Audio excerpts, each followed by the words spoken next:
Greetings and welcome back to Moving Right Along, a Muppet movie podcast brought to you by toughpigs.com. This is the podcast where we watch Muppet Treasure Island 2 minutes at a time and talk about it a lot. I'm your host, Ryan Rowe. I'm your other host, Anthony Strand. And today we have a return guest. It's always terrific to have him on the podcast. Guest, please tell us who you are. Hi there, everybody. It's Brian J. Jones, the author of Jim Henson, the Biography. And it's great to be with everybody again. Thanks for having me. Yeah, thanks for being here. Thanks for coming. The Jim Henson Biography, as well as several other great books. Well, I hope they're all equally great. Yeah. So, but for purposes of this, we'll stick with the Jim Biography. We're not going to be talking a lot about Dr. Seuss on this. No. And it's not Christmas yet, so there will be no Washington Irving. Probably not. All right. And today you are here to talk with us about minutes 89 and 90 of Muppet Treasure Island, in which Long John Silver attempts a daring escape, but Jim catches him in the act. And at the very, very beginning of these 2 minutes, we just catch the briefest glimpse of the end of the scene from last week, where Jim Hawkins and all his friends have gained the upper hand over Long John and his pirate. Triumph. Yes. So, Brian, you weren't here last week. Do you have any thoughts on the fight scene on the beach? No, I don't. I'll stick with just our 2 minutes here. So okay, sure. Next, we move on to below the decks of the Hispaniola, where all the pirates are now locked up. Mad Monty laments that they're doomed. Clueless Morgan, though, he's looking on the bright side. He says, "I, for one, feel better about myself, and I believe I have learned a valuable lesson." But then all the other pirates just start smacking him around. Which is how you know it's the mid-90s. Like, I feel like we've learned a valuable lesson and then getting beat up for saying that. It's like, that's like the Animaniacs wheel of morality or something, right? Like, it's just prior to this, family entertainment just straightforwardly had morals. And the 90s are absolutely full of jokes where it's like a lesson. Oh, I'm too cool for that or whatever. yeah, you've always got to puncture that balloon there as you can't take it too seriously. Right. It's not like Fat Hour and the Cosby Kids where it's like, you might learn something before it's done. And like, we have to have the big talk at the end about what we all learned. Like, they're not going to get away with that anymore. Right. Exactly. Yeah. So he's stating out loud that he learned a lesson, but then everybody's making him feel bad for it here. By the way, that's Bill Beretta doing that, right? Yeah, he's clueless. It took me just a second when I was watching it. It sounded a little bit like Dave. I had to go look it up to see who was actually doing it. Yeah, there's a little bit of overlap with some other voices. And this is mostly Muppet pirates here, but I could see at least two of the human pirates. We got our old friends Calico Jerry and Easy Pete are also crammed in here with the Muppets. Which I don't quote me on this, but I think that's going to be the last time we see those guys. Oh, probably. Yeah, I think this is our farewell to our buddies Calico Jerry and Easy Pete. Yeah, at least they're canon at this point now, though. Yeah, it's been a fun voyage. So then we see that Long John is being kept in a separate cell by himself. He is sitting there looking miserable. Then he sort of absentmindedly puts his hand in his pocket. Yeah, who didn't search this guy before they put him in prison? That is an excellent question, especially because you're talking about Mr. Arrow. Like, he's involved in this process. He must have made a checklist of like, what are we going to do with the prisoner? So I am shocked that Mr. Arrow did not. Plus, it would have taken him 10 seconds. He would have walked around something like, I can't find my keys. And like, he would have known he left his keys with him. It'd be like, if you leave your car key someplace, it doesn't take long to be like, oh man, I left my key someplace. Yeah, especially because he even said to Jim, I don't think we can trust that Long John Silver fellow. Right. Plus, they know he's got him, don't they? I mean, they must, because from earlier, Anyway, whoever's the chief of security on this ship is not the. Yeah, follow the chain of custody, guys. Yeah, so he plays it cool, but he's you can tell that he's already scheming. He's planning something as Long John so often. I was actually waiting to see if that was just they were going to end it right there on a cliffhanger where like Long John, he's got the keys and smash to black. Oh, that would have been a great cutoff point. Yeah. Yeah. But he's coming back, much like Michael Myers or Jason or whoever. Long John's revenge. Long John will return. Muppet Treasure Island 2, The Heretic. Yeah, right? But no, we continue. So it's later that night, and Jim is sleeping on the deck alongside Gonzo and Rizzo. They're both wearing old-fashioned nightshirts and sleeping caps, which I love. And Gonzo is in a hammock, which or it's I think sort of is a hammock. adorable. Like, it basically looks like he just tangled himself up in the ropes from the rigging of the ship, and now, like that's his version of a hammock. Yeah, which is certainly in character. Oh yeah. Like that makes sense, and he looks adorable. Like, to be clear, I mean, sleeping Muppets are always pretty cute. Yeah, but there's a lot of sleeping Muppets and dangling Muppets in this one. That's true, right. And elongated Muppets. Now I think about it. Yes, that happens. Yeah, when Kermit grabs Piggy, and Gonzo gets stretched. That too, yeah, yeah. It's always funny when they play around with the physical puppets. Like, you can't go wrong with that. And here I noticed it looks like Gonzo's eyes are just obscured by the ropes, but they did give Rizzo eyelids so he can have his eyes closed while he's sleeping closer to the foreground. But yeah, nightcaps. We saw Kermit wearing a nightcap earlier in this movie. And again, Muppets look adorable in this kind of sleepwear.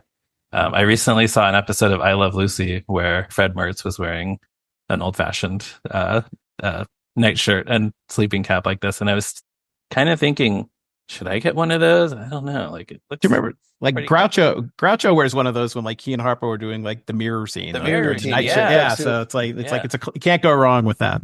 I don't actually know if those sleeping caps served a practical purpose, but I think it might be funny to bring them back. I guess if it was cold, it would serve a bit. I mean, I would put that thing on, and I would tear that thing off in about 9 minutes in bed. Yeah, right. It would just come off. Yeah, seems like it would make your head too sweaty. Yeah, I mean, even like I keep my house pretty cold even in the winter, but I would just be dying with. So I guess before there was indoor heating, probably served that purpose. Yeah, I think does Michael Caine wear one in Muppet Christmas Carol? He does. It doesn't. Oh, there you go. Yeah, it's like burgundy, similar. Right? Yeah. So with the tassel. Right. Yes. So Jim is awakened by a noise and he goes to investigate. And before we even see what it is, we hear Jim sort of stage whisper, "Silver." And sure enough, Long John has loaded a jolly boat full of treasure chests and he's preparing to take off with it. Well, and I think this is another good example of Brian Henson like holding back and taking his time, right? Where we hear this Hans Zimmer is playing this tinkly piano music. Yeah. As Jim walks across the ship before we see Long John. And I think that really helps. I don't know about tension because we probably know it's Long John, even the first time we've seen the movie. We could guess, yeah.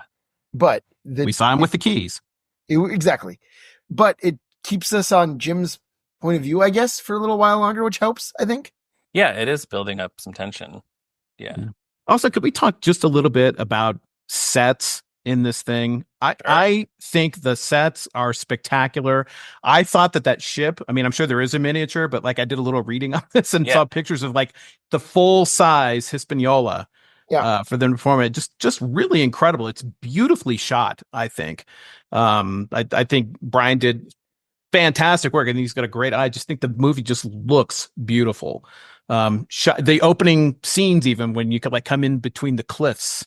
Oh yeah, I love that. I just think it's shot really, really well. Yeah, and the long shots of the boat. That was when I was like, if that's a miniature, it looks fantastic, and it may be for the distant shot, but it's a little bit of everything. Yeah, it's shot beautifully. I was really impressed. Yeah, and we had Bill Beretta on the podcast actually, and he said basically they built that whole ship. So when you see them like all over the ship, they're just on the ship that they built in the studio. So that's great. Yeah, it's really like watching them all jump overboard in that one scene. Like you just want to like play on that boat. It's really, really, really well done. Yeah, it just really sells it. So Long John says, "I suppose you'll be blowing the whistle on me now, Jim." Jim says, "I suppose I will," and reminds Long John that he has to stand trial back in Bristol. But Long John says he has a terrible fear of hanging. And then he points a gun at Jim. He's pointing a gun at this kid. Yeah, I mean, we've already had at one point in the movie where that they actually sort of break the fourth wall. They're like, "This is a kid's movie." Yeah, and we sort of got that moment again where you put the main a child in peril. Exactly, in real exactly peril. What it is. Yes. Although how long is he going to hold that whistle to his mouth though? Well, yes, because he doesn't drop it at this point, which is like they're kind of playing a game of chicken, or maybe Jim just knows that Long John isn't actually going to shoot him. I don't know, or he's just really brave because then Long John reminds Jim that they were shipmates, they were gentlemen of fortune together. He asks for one more chance, but Jim brings the whistle up to his lips. Long John cocks the gun. Kevin Bishop and Tim Curry are both great here. Like the emotions that sort of play over both of their faces. Yeah, I think Tim Curry is fantastic in this entire movie. Oh, yeah. I mean, when he says things like, when he lets Jim go and he says, I just like you too much. You don't think he's full of it. I mean, no. he's really believable as a a lovable villain in it. But I love, and he doesn't. It would have been really easy for him to chew the scenery in this, and he holds back from that a little bit, which I think really sells it. I think he's fantastic in this. Plus, you get him singing, which you don't get nearly often enough. Right? Yeah. But this particular moment, Kevin Bishop is playing like he's sad. Jim is very sad at this development, and meanwhile, Long John is more like he's so conflicted because he's so close to getting away. And all he would have to do is shoot this kid, and he would get away with all this treasure. In the face. And he wouldn't have to face justice, but then he knows he can't do it. So it's like, but I can't.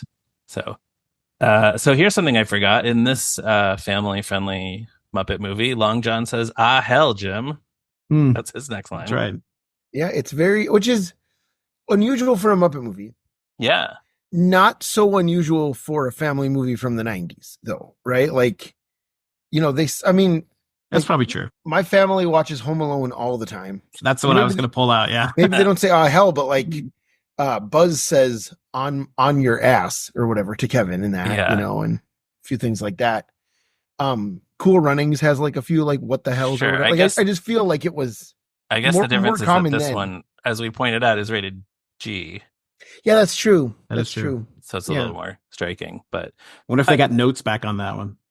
Yeah, I don't know. Or and maybe he kind of half says it. Like it's kind of like, yeah. Like it's not the most clearly enunciated line from Tim Curry.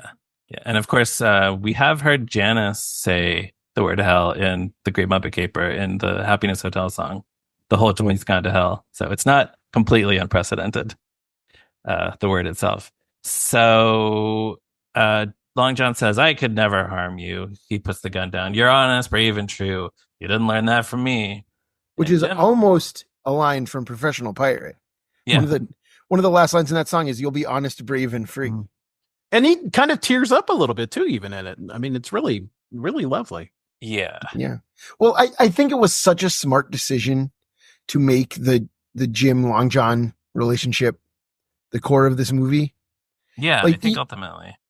Even though neither of them is a Muppet. Right. So it does play a little strangely, I think, that this is the climactic emotional scene is between two humans, Right. But they, like you said, Ryan, they both do such a great job. Yeah.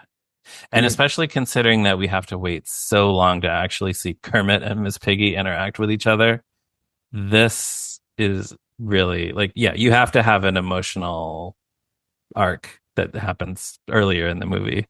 So yeah, the fact that this one starts earlier, that works. This also reminds me a little bit of the showdown with Doc Hopper in the Muppet movie. Just like Long John, here he is alone, much like Doc Hopper, realizing that he doesn't have any friends.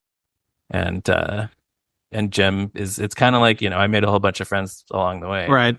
Yeah, it is a family. Same speech. Yeah. Yeah. Well, I was really, so a little peek behind the curtain.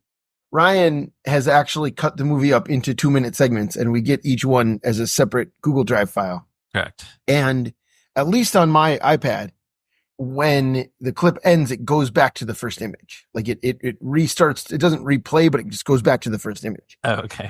Of the clip. And it was really startling to see how this clip goes from Jim and all his friends, like Jim, like triumphantly holding up the sword, super cocky, holding his sword up against Long John. That's the first image we see.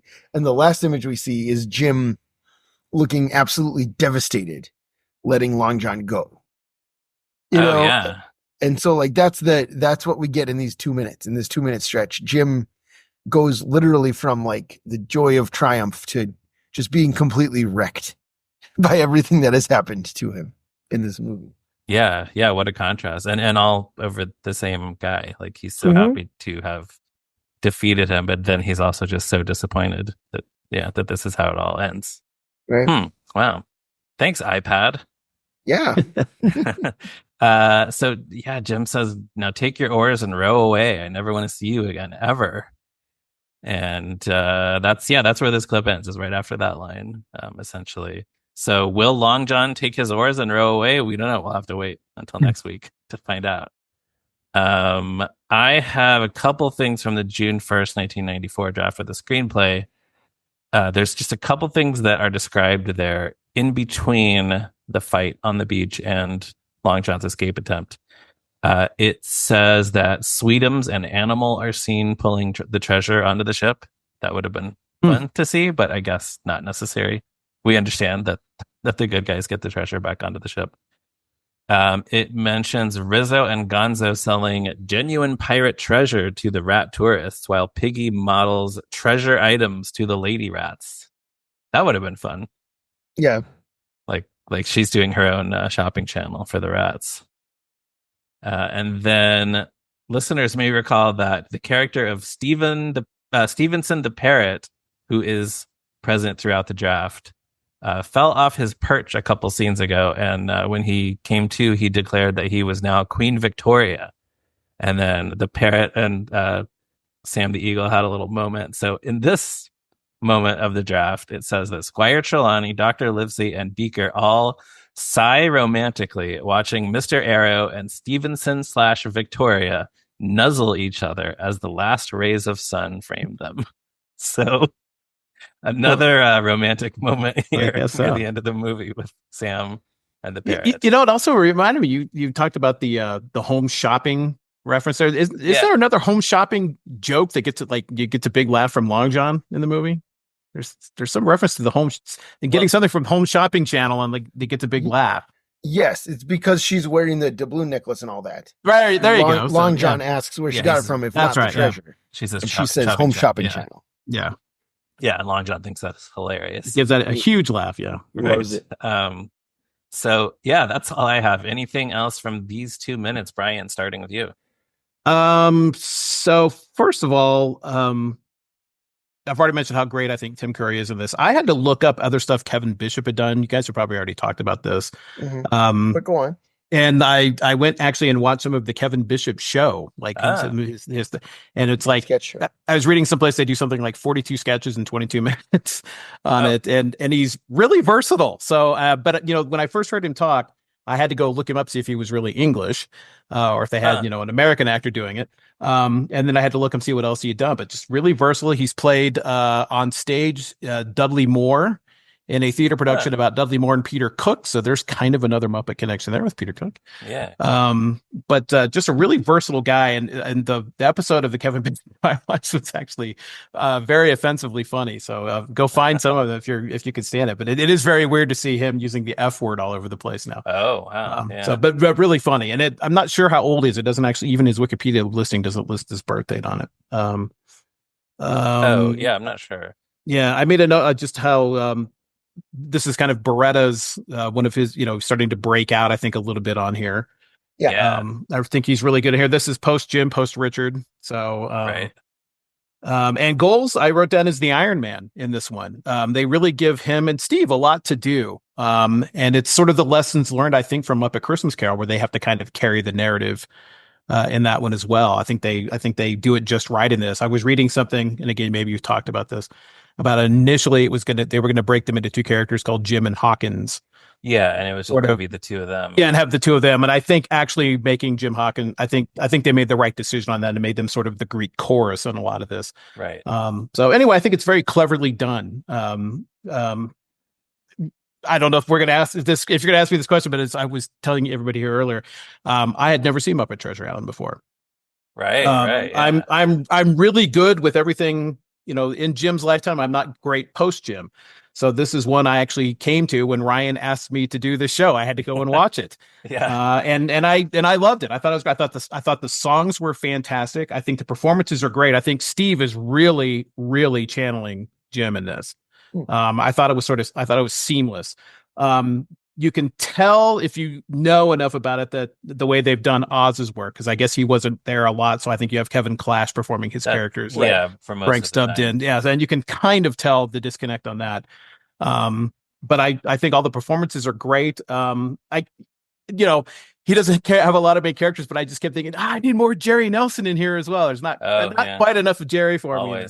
But Dave Goelz is just fantastic. Like I said, he and Steve really carry this, and they're really funny together. Yeah. Which I think is a credit to the script as well. And you've got people who really know the Muppets still writing the Muppets on this one, which I think really comes through. Sure. Yeah. To have Jerry Jewell still, put the screenplay co-writing credit here. Yeah. All right.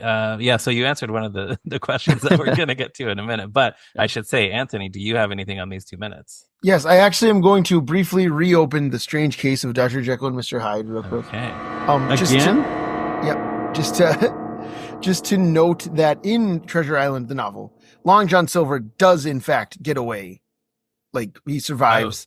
Okay. He takes with him Jim as the narrator tells us, he takes with him 300 or 400 guineas of the treasure. And so he actually just leaves and has some of the treasure to spend. Wow, I had no memory of that. It's been so long since I read the book, but I would have guessed that the book just ends with Long John in the brig. Like, I do like how in the movie they do show us that the Hispaniola went and fished the treasure out of the ocean, because I was kind of wondering that when I watched it, like, what happened to the treasure? But they went and fished that out of there. So. Yeah, they keep giving us like, and then this happened, and then this happened. Yeah, pretty much. All right. So Brian, you already answered the first question, which is, what's your history with this movie? I guess your answer is you watched it for the first time this week. Watched it for the first time this week. I had to watch it in several parts. I was watching it in the morning before I went off to work, but I really, really enjoyed it. I was delighted with it. Oh, great. And then the other one is, where do you rank it alongside all the other Muppet movies? So again, I haven't watched the entire Muppet repertoire. I have the Jim trilogy, Muppet Christmas Carol, this one. So I can say safely it's in my top 5. Sure. That could be your answer. I mean, I guess I'll say it's in my top 5. How would I get among those among the 3, the original trilogy? Kind of probably there with my first one, as everybody knows, is Muppets Take Manhattan. This one I would put, maybe between 2 and 3, like 2.5 on there. Because I do like it when Muppets play characters. There's something really entertaining about that. And yet they're still aware that they're Muppets playing characters, which, like Kermit and Piggy, like when those characters meet, you're like, well, of course Kermit and Piggy would meet, and they act like characters who have a history, both on and off stage, which is very cleverly done. So definitely in my top 5 on that. I just think it's, like I said, a really good script, really good performances. There actually is no place in it that I thought lagged. Sometimes during movies that have music in them and songs, you hit songs where you're like, oh my God, how much longer is this one going to go on? Oh yeah. Definitely. That does not happen in this one. I didn't go away humming any of them, but every song I thought was a corker in here. I really thought they were all great. I thought so, because I had to look and see who did it, because I'm like, is this the guys that did, the Fraggle Rock, or, did they stick with their team on this? But no, it's not. So just, again, really, really entertaining. Very quick, it's not doing anything big, but it's just really nicely done.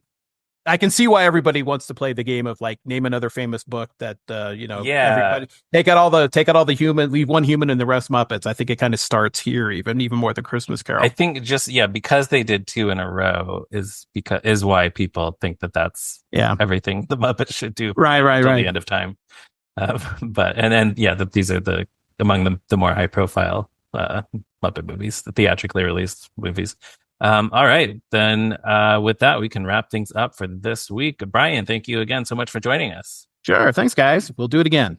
Oh, yeah. So make sure you you'll have to watch Muppets from Space if you haven't seen it yet. Right. We'll give you that homework. And Muppet Wizard of Oz. Oh, yeah, that'll be, we'll get to that one eventually. As always, we want to thank Morgan Davy for our show's logo. Listeners, you can find Tough Pigs on the internet at toughpigs.com. We're all over social media, as well as Patreon and TeePublic. We have a Discord server. Go chat with us over there. I am on Blue Sky at me, Ryan Rowe. Anthony's on Blue Sky at Durwood Clapper. Blue Sky is really taking off. Finally, everybody, go to Blue Sky. If you're still on Twitter, leave. Don't be on Twitter. Go to Blue Sky. Anthony is on Letterboxd at Zeppo Marxist. I am on Letterboxd at Movies Are Neat. And Brian, where can people find you and or your work online? So, like most people, I've gotten completely off of Twitter. I actually did that more than a year ago. Yeah. I'm on Blue Sky. I'm still at Brian J. Jones. Managed to poach my own name again. And I've been hanging around at my own website a little bit more now that I've sort of shut down some of the other social media outlets. My website is brianjjones.com. Easy to find me.